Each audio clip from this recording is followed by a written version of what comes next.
श्री राधा कृष्णाभ्याम नमः।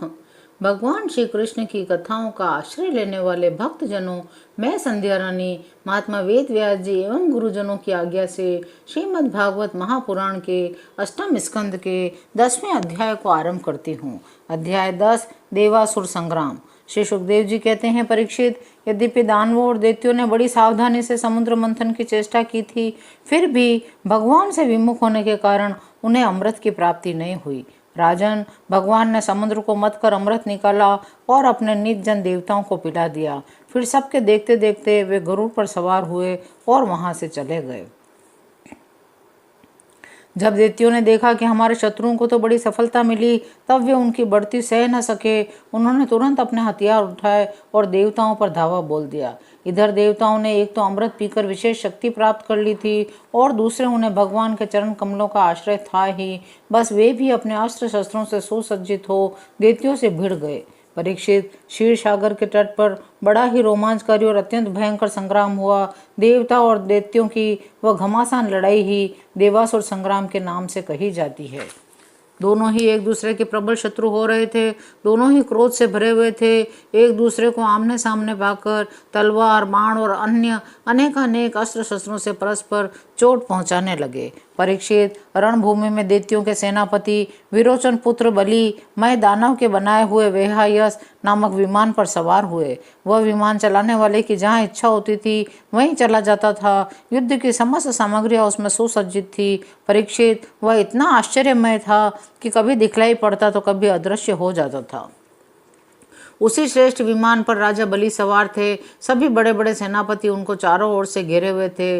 उनके चारों ओर अपने अपने विमानों पर सेना की छोटी छोटी टुकड़ियों के स्वामी नमूची, शंबर, बाण, विप्रचिति, अयोमुख, द्विमूर्धा, कालना, प्रहेति, हेति, इल्वल, शकुनी, भूत संता, वज्रदृष्ट, विरोचन, हयग्रीव, शंकुशिरा, कपिल, मेघदुंदुभि, तारक, चक्राक्ष, शुंभ, निशुंभ, जंब, उत्कल, अरिष्ट, अरिष्टनेमी, त्रिपुराधिपति, मय, पोलोम, काले, निवात कवच आदि स्थित थे। ये सब के सब समुद्र मंथन में सम्मिलित थे, परंतु इन्हें अमृत का भाग नहीं मिला, केवल क्लेश ही हाथ लगा था।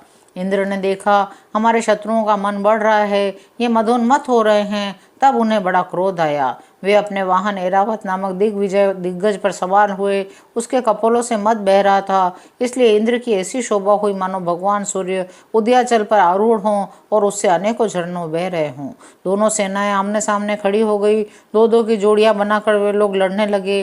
कोई आगे बढ़ रहा था तो कोई नाम ले लेकर ललकार रहा था। कोई कोई मर्मभेदी वचनों के द्वारा अपने प्रतिद्वंदी को धिक्कार रहा था। बलि इंद्र से, स्वामी कार्तिक तारकासुर से, वरुण हेतु से, मित्र प्रहेति से भिड़ गए। यमराज कालनाभ से, विश्वकर्मा मय से, शंबरासुर त्वष्टा से, सविता विरोचन से लड़ने लगे। नमोची अपराजित से, अश्विनी कुमार वृषपर्वा से, सूर्यदेव बलि के बाण आदि 100 पुत्रों से युद्ध करने लगे। राहु के साथ चंद्रमा, पुलोमा के साथ वायु का युद्ध हुआ। भद्रकाली देवी निशुंभ और शुंभ पर झपट पड़ी। जंबासुर से महादेव जी की, महिषासुर से अग्निदेव की, वातापी तथा इल्वल से मरबुणा के पुत्र मरीचि आदि की ठंड गई। दुर्मश की कामदेव से, उत्कल के मातृगणों से, शुक्राचार्य की बृहस्पति से, नरकासुर की शनैश्चर से लड़ाई होने लगी। निवात कवचों के साथ मरुदगण, कालेयों के साथ वसुगण, पोलोमों के साथ विश्वदेवगण तथा क्रोध वंशों के साथ रुद्रगण का संग्राम होने लगा। कुछ क्षण बाद आकाश में बादलों की घनघोर घटाएं मंडराने लगी। उनके आपस में टकराने से बड़ी गहरी और कठोर गर्जना होने लगी। बिजलियां चमकने लगी। आंधी के झकझोरने से बादल अंगारों की वर्षा करने लगे। इस प्रकार जब उन भयानक असुरों ने बहुत बड़ी माया की सृष्टि की और स्वयं अपनी माया के प्रभाव से छिप रहे, न दिखने के कारण उन पर भी प्रहार नहीं किया जा सकता था, तब देवताओं के सैनिक बहुत दुखी हो गए। परीक्षित, तब उन्होंने विश्व के जीवनदाता भगवान का ध्यान किया। ध्यान करते ही वे वहीं प्रकट हो गए। बड़ी ही सुंदर झांकी थी। गरुड़ के कंधे पर उनके चरण कमल विराजमान थे। नवीन कमल के समान बड़े ही कोमल नेत्र थे। पीताम्बर धारण किए हुए थे। 8 भुजाओं में 8 आयुध, गले में कौस्तुभ मुनि, मस्तक पर अमूल्य मुकुट, कानों में कुंडल झलमिला रहे थे। देवताओं ने अपने नेत्रों से भगवान की इस छवि का दर्शन किया। परम पुरुष परमात्मा के प्रकट होते ही उनके प्रभाव से असुरों की वह कपट भरी माया विलीन हो गई। ठीक वैसे ही जैसे जग जाने पर स्वप्न की वस्तुओं का पता नहीं चलता। ठीक ही है, भगवान की स्मृति समस्त विपत्तियों से मुक्त कर देती है। इसके बाद कालनेमी दैत्य ने देखा कि लड़ाई के मैदान में गरुड़ वाहन भगवान आ गए हैं। तब उसने अपने सिंह पर बैठे बैठे बड़े वेग से उनके ऊपर एक त्रिशूल चलाया। वह गरुड़ के सिर पर लगने ही वाला था कि खेल खेल में भगवान ने उसे पकड़ लिया। उसी त्रिशूल से उसके चलाने वाले कालनेमी दैत्य तथा उसके वाहन को मार डाला। माली और सुमाली दो दैत्य बड़े बलवान थे।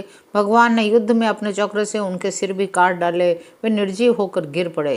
तदनंतर माल्यवान ने अपनी प्रचंड गदा से गरुड़ पर बड़े वेग के साथ प्रहार किया, परंतु गर्जना करते हुए माल्यवान के प्रहार करते न करते ही भगवान ने चक्र से उसके सिर को भी धड़ से अलग कर दिया। 10वां अध्याय यही विराम लेता है। शेष अगले अंकों में। जय श्री कृष्ण।